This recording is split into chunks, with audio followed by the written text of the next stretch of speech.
Ethiopia's Prime Minister Abiy Ahmed insists his country will not descend into chaos.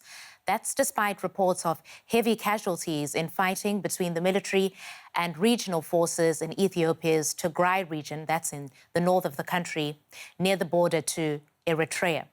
Now, Ethiopia's federal government launched the offensive against forces of the Tigray People's Liberation Front last Wednesday, blaming them for an attack on a military base. Now, the TPLF party dominated Ethiopian politics for decades.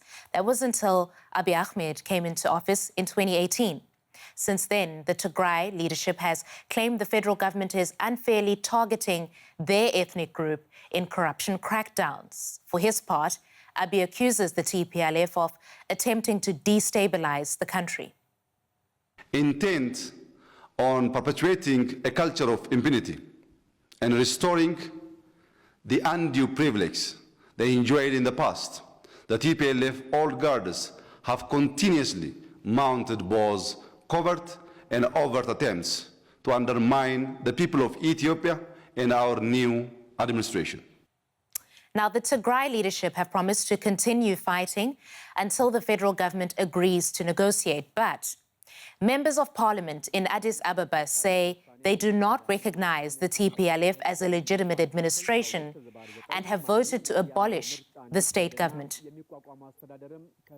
For more on this, I'm joined by William Davidson. He's a senior analyst for Ethiopia at the Crisis Group. He joins me from Addis. Welcome, William. What more do we know about the military operation underway in Tigray? Well, we know that the fighting is concentrated in West Tigray. That's where the federal forces primarily entered from Amhara region. So there's some sort of active engagement in West Tigray. Reports of fairly significant casualties coming into Amhara health clinics, mostly of federal troops. But it may well be the case that Tigrayan casualties are being treated in Tigray, and there was very limited information coming out of Tigray because of the communications blackout.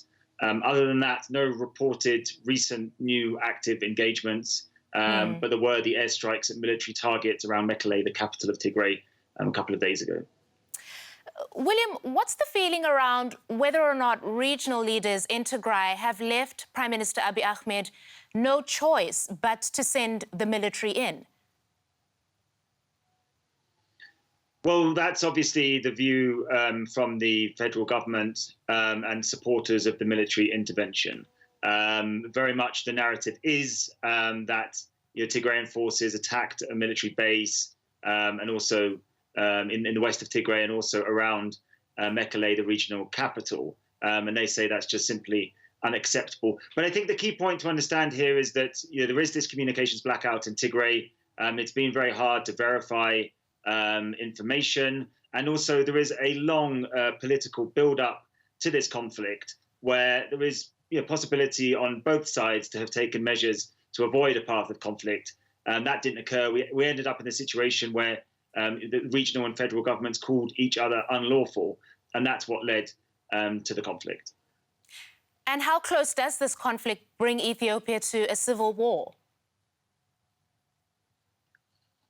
Well, I think that depends on your definition of civil war. Again, the federal government is talking about this as a sort of limited law enforcement operation simply to remove the TPLF leadership, the leadership of Tigray region.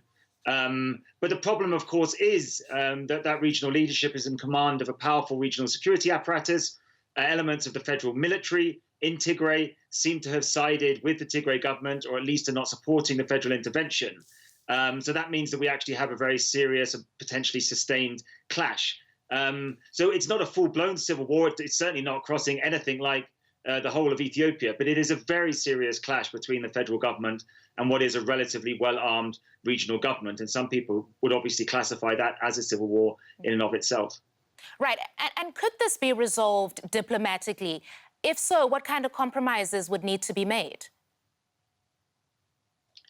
Well, of course, there is always hope that these things can be solved diplomatically, and there are certainly efforts both within Ethiopia and outside to encourage the parties to come to the negotiating table. And we know with certain preconditions, that's something which the Tigrayan leadership is willing to do.